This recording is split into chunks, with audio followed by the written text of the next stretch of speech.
Do not allow yourself to become arrogant, deceitful, or resentful.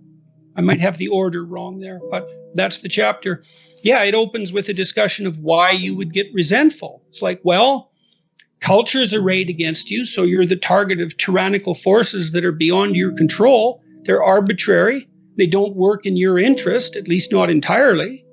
And the more eccentric you are, let's say, the more tyrannical culture will be to you. And so you're stuck with that. And then nature conspires to destroy you constantly and is going to do that with pain and anxiety and aging.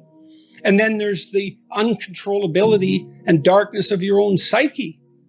And everyone faces those. Now, we face the positive elements of those too, the beneficence of culture, the beauty of nature, the glory of the human spirit. That's there as well. You have reasons to be deceitful, resentful, and arrogant, but it's not a good game unless you want to produce hell. You know, I took the idea that we were supposed to learn something from the horrors of the Second World War seriously. Never forget. Okay, you can't remember what you don't understand. So what are we supposed to remember? What are we remembering? The fact that all these people were murdered? No, we're supposed to remember that that was a revelation of the genocidal nature of the human psyche. That's partly why I'm so impressed, let's say, with the story of Cain and Abel. I dealt with that in my biblical lecture series and in my writings. You know, the first two human beings, according to the book upon which our culture is predicated, for better or worse, the first two human beings, brothers, the adversary and the hero, the archetypal adversary and the hero, put right at the beginning of that amazing book. It's the beginning of history. Cain's sacrifices are rejected by God. Okay, well, how do we understand that? That's easy once you know the key. You make sacrifices to make the future better. Well, what if that doesn't pay off?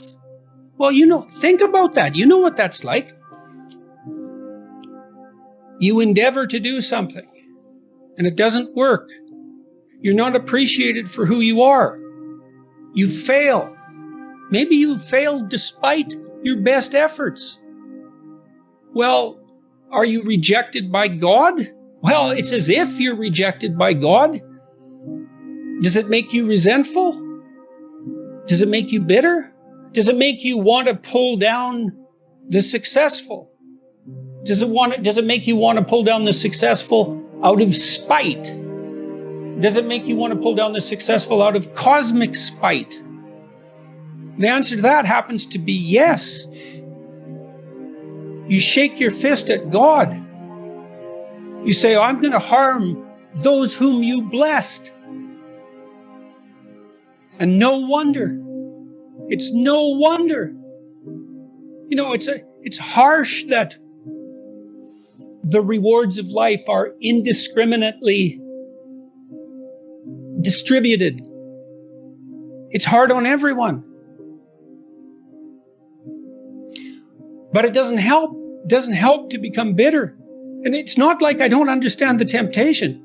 I mean, I think part of the reason I get away with being so bloody preachy is because I'm talking to myself. You know, it's not like I don't put myself in the boat of the damned and lost. We have to strive not to be wretched. There's something that doesn't seem fair about that. Why couldn't we just be happy being who and what we are?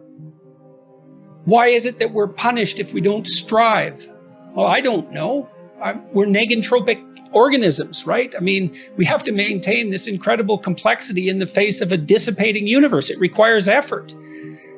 It's the second law of thermodynamics, I believe.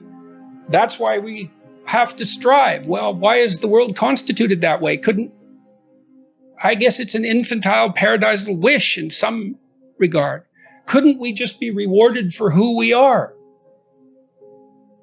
I can understand that. But I don't think that it works. I don't think that's how things function like that. And I don't think probably in the final analysis we really want them to. I don't know if anyone enjoys undeserved reward. You know, it feels kind of creepy.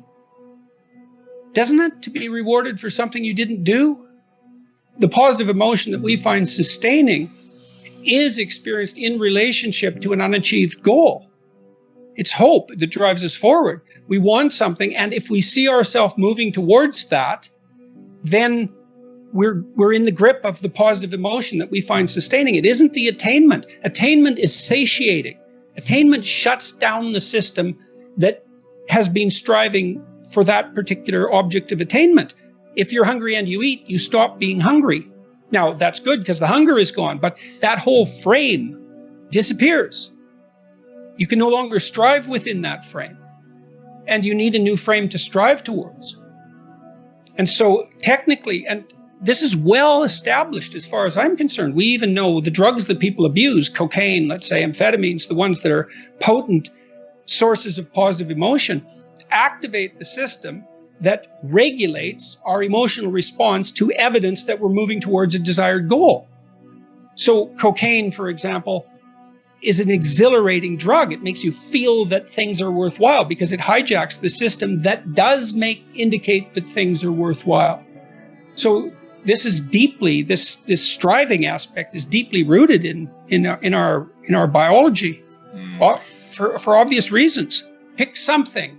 Aim at it. As you move toward it, you'll get wiser. Then maybe your aim will change. That's okay. But at least it'll change in an informed way.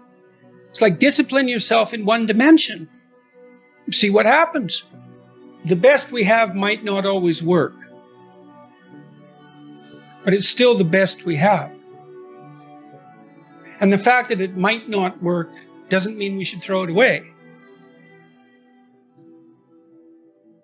If you stand up and do something correctly, people who care about that sort of thing will notice. They will notice and they will open doors for you. That's how the world works. Don't underestimate the utility of proper action. The goal for young people is to turn themselves into someone, for each person to turn themselves into a person who stands up straight and who pays attention and who can think and who can speak and who can act in relationship to the highest good they can conceive of. And that, I believe that that's a way of being that's noble enough so that if it's enacted, it also takes the sting out of the tragedy of life. There's something noble about bearing up under a heavy load.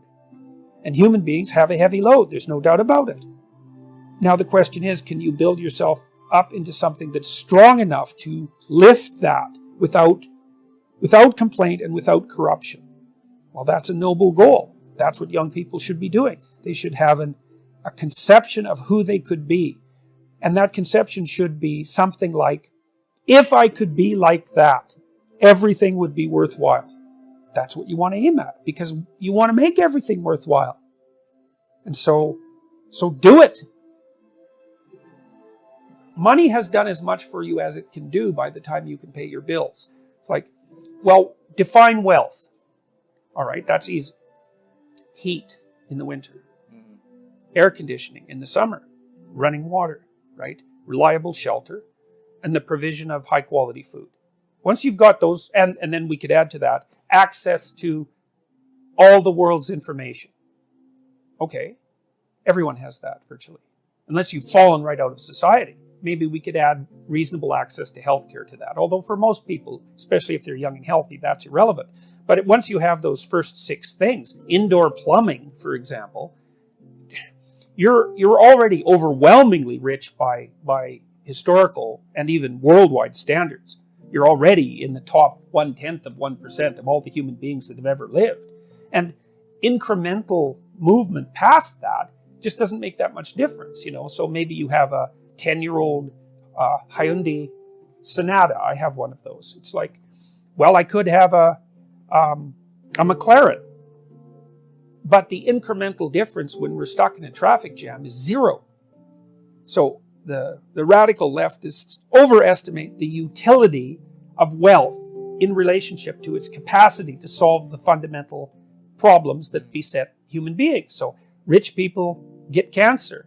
Rich people get divorced. Rich people get estranged from their children. They develop drug and alcohol problems. Like, They're sued constantly for what they're doing. They're engaged in legal battles, and their lives tend to be extraordinarily complex because it's not easy to handle money.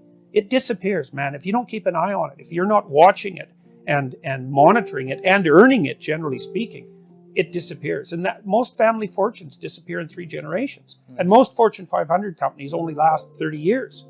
And there is a 1%, but it churns, you know. The 1% 10 years ago, they're not the same people that are the 1% now. People don't understand very well because they don't look into it at all, is that most of the people who are in the 1% are old. So what do you want to be? You want to be young and poor, old and rich. Yeah. You know, like what happens is if you're lucky as you move through life, you trade your youth for security, roughly speaking. But, you know, you're 75 and you have $5 million. Well, yeah, okay. You're 75. And of course, the amount of wealth people have accumulates as they get older. Well, you know, if the person is fortunate and sensible, because they save up their money and they've had much more time to work. And so most of these things are multivariate problems, right? Why is there a 1%? Well, because the patriarchy is oppressive. It's like, yeah, okay, that accounts for 5% of the variance or 10% of the variance if you want to really like push your argument.